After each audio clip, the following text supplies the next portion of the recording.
जिस तरीके से एक मजबूत विपक्ष की भूमिका है, हमने उसको पूरी तरीके से हमने निभाया। इतने डेलीगेशन राहुल जी से क्यों आ रहे हैं मिलने? क्योंकि उनकी सुनवाई नहीं होती है ना, सरकार की ओर से कोई मिलता ही नहीं है। अहम ब्रह्मास्मि, हम सर्वज्ञानी हैं, हमसे और कोई कुछ जान नहीं सकता। सामाजिक आर्थिक जाति जनगणना होना जरूरी है। सरकार की मानसिकता बिल्कुल साफ है, जाति जनगणना की बात ही सुनना नहीं चाहती। देश के राजनीति में भारी परिवर्तन आएगा। बजट और बजट संबंधित मामलों पर चर्चा हुई, पर मैं समझता हूं दोनों सदनों में, लोकसभा में और राज्यसभा में, सारे इंडिया गठबंधन जनबंधन के सांसद जनता की चिंता जो है, जो मुद्दे हैं जनता के मुद्दे, उनको उठाएं। हमारे नेता प्रतिपक्ष लोकसभा में राहुल गांधी जी, हमारे नेता प्रतिपक्ष राज्यसभा में मल्लिकार्जुन खड़गे जी ने भी बहुत अपनी बुलंद आवाज में कई मुद्दे उठाए हैं। किसान संबंधित मुद्दे, एमएसपी को लेकर जो मुद्दा है, बजट की क्या खामियां हैं, जो वादा किया गया था जो नहीं हुआ, पूरा किया गया, और बजट में जो दावे किए गए थे और हकीकत क्या है, उसको हम दर्शाने में मैं समझता हूं सफल रहे। राहुल गांधी जी कई डेलीगेशन से मिले, किसान का एक डेलीगेशन था, युवाओं का एक डेलीगेशन था, सभी अलग अलग लोग आए, अपने दस्तावेज पेश किए।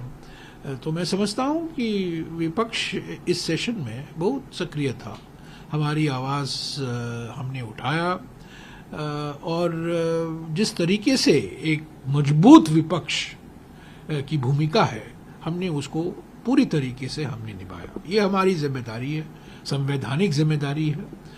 हम विपक्ष हैं, विपक्ष में हैं, और विपक्ष का काम क्या है? विपक्ष का काम यह है कि जो जनता के मुद्दे हैं उसको संसद के अंदर उठाएं और एक प्रभावशाली ढंग से उठाएं। तो मैं समझता हूँ इसमें हम बहुत सफल रहे इस सेशन में।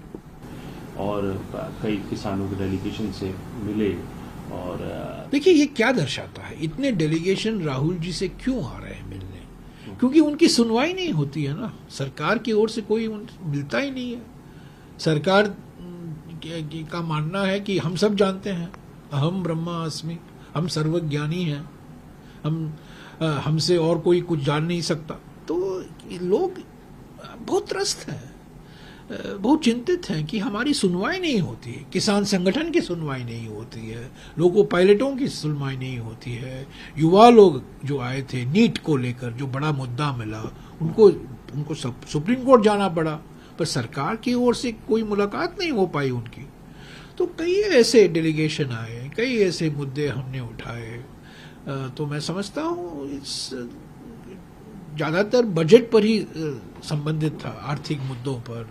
देखिए वक्फ बोर्ड अमेंडमेंट बिल जो आया वो एक संयुक्त पार्लियामेंट्री समिति को अभी भेजा गया है। 31 सदस्य हैं, 21 सदस्य लोकसभा के हैं और 10 सदस्य राज्यसभा के हैं।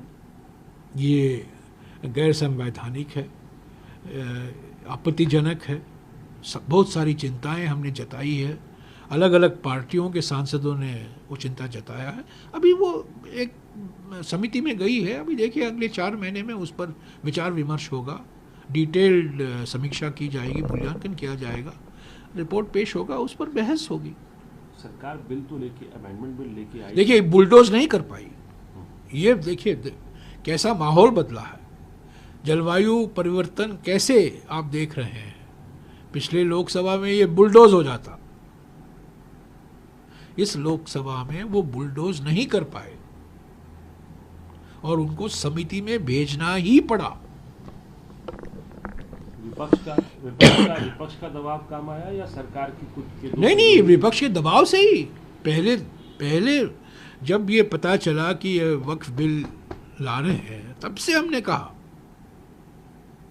इसको एक समिति में भेजिए। पहले तो लाइए मत, पर आप इंट्रोड्यूस करेंगे, आप पेश करेंगे, हम अपनी आपत्तियां जताएंगे, इसका हम विरोध करेंगे, पर उसके बाद इसको समिति में भेजना जरूरी है। कई ऐसे मौके आए हैं पिछले लोकसभा में, पर हमारा पूरा नजरअंदाज हुआ। इस बार नजरअंदाज नहीं कर सकते। सेंसस के मुद्दे पे अनुराग ठाकुर ने बकायदा ये पूछ लिया राहुल गांधी को, तो नहीं, देखिए, इसको लेके कास्ट सेंसस को लेके आपको लगता है क्या हमारी कांग्रेस पार्टी की मांग बिल्कुल साफ है।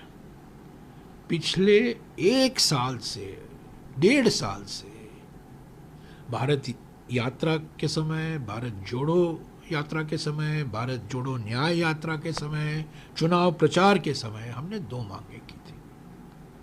सामाजिक, आर्थिक, जाति जनगणना होना जरूरी है ताकि सामाजिक न्याय भरपूर तरीके से वंचित वर्गों को मिले। तो पहली मांग है सामाजिक, आर्थिक, जाति जनगणना का सेंसस। दूसरी मांग जो हमारी ये रही है और जो हमने गारंटी दी थी कि ये जो 50% सीमा लगाई गई है अनुसूचित जाति, अनुसूचित जनजाति और ओबीसी के आरक्षण को लेकर, ये 50% के नीचे रहना है, 50% को पार नहीं कर सकता। और तमिलनाडु एकमात्र राज्य है जहां वो 69% है और वो संवैधानिक सुरक्षा है उस कानून के लिए, वो एकमात्र राज्य है। वो 1994 में हुआ था। और हमारी मांग है कि संविधान में संशोधन की ज़रूरत है ताकि अनुसूचित जाति, अनुसूचित जनजाति और ओबीसी वर्गों के लिए जो 50% की सीमा है आरक्षण के लिए, वो 50% बढ़ाया जाए, ये सीमा हटाया जाए। ये हमारी मांग है और आज भी हम मांग कर रहे हैं। इस सत्र में भी राहुल जी ने, खड़गे जी ने ये मांग फिर से दोहराई, बार बार दोहराई। चुनाव में लग गए हैं, चुनाव की प्रक्रिया जारी है, तैयारी हमने कर ली है और हम उम्मीद करते हैं महाराष्ट्र में, हरियाणा में, झारखंड में और जम्मू और कश्मीर में इंडिया जनबंधन को बहुमत जरूर मिलेगा। अगर हमें मिलता है और हमें पूरा विश्वास है कि हमें मिलेगा, ये देश की राजनीति में बहुत भारी परिवर्तन लाएगा। सोनिया जी ने खुद कहा अपने संसदीय पार्टी के भाषण में, उन्होंने कहा कि माहौल हमारे पक्ष में है, पर इसका माने ये नहीं है कि आप आराम से बैठ जाओ और ये सोचो कि आप जीतोगे। माहौल पक्ष में है, हमें और काम करने की ज़रूरत है, परिश्रम करने की ज़रूरत है, एकता ज़रूरत है, एकजुट होकर काम करने की ज़रूरत है।